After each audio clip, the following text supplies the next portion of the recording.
Hi there, Aquarius. Thank you for joining me for your weekly forecast for week commencing the 31st of August. Your relationship sector has been under the astral microscope for absolutely weeks, but it's been complicated by the fact that Venus, moving through this area, has been tracking backwards in a retrograde since the 25th of July. And even before then, she was also in a right angle with Saturn, your co-ruler.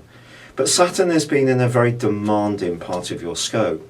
Worldly responsibilities may have got in the way of your intimate relationships, or perhaps the way you've come across has seemed to the people you're interacting with rather demanding, or perhaps from your viewpoint it seemed that they've been rather cool towards you. Things haven't been quite as sweet as they could be. The great news is that Venus is combining with Mars this week. Venus takes a little bit of the edge off Mars, but Mars gives Venus a little bit more drive. The combination can really see your sex appeal absolutely catapulted to a new high. Also, by the end of this week, Venus ends that backward rotation. So if you have been feeling that your relationships, or one relationship in particular, has been rather treading water, I do feel progress is possible by this weekend. However, the Sun and Jupiter have relocated into a deeper, more passionate part of your scope, but they're both opposed by Neptune this week. That holds some real promise, but it also holds some challenges. Neptune's the planet of dreams, so when it comes to your resources, you could put a lot of imagination into what you're trying to achieve, especially if you're trying to grow a nest egg. You're trying to marshal them in a way which squeezes a little bit more value. It's possible that you may try to extract a little more savings from all the different deals that you have, whether it's through with utilities or for your mobile phone. It doesn't really matter where, but what Neptune can do is distort our reality a little bit. So when it comes to shared assets or any kind of close personal relationship where money is involved, things become more complex, and you do need to be very patient this week and not jump to conclusions.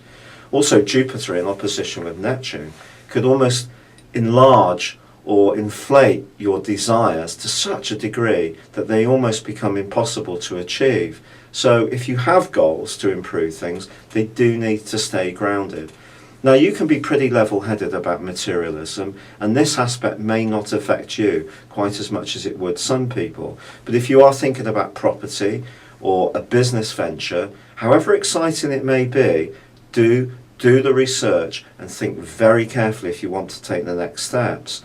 Fortunately, by the weekend, the Sun is forging a fantastic link with Pluto.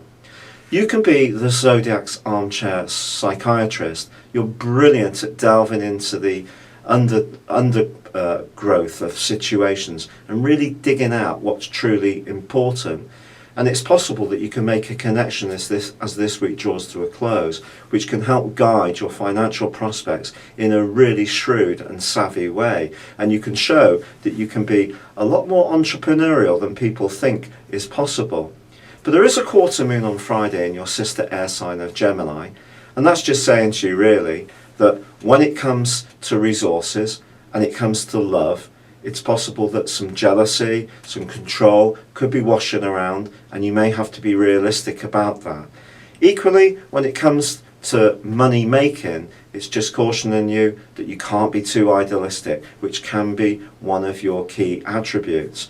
But I do feel that with Venus and Mars combining so well, relationships can be blessed as long as you can show purposefulness but also diplomacy in equal measure. It's been a real pleasure being with you. Thank you for joining me. Good luck and goodbye for now.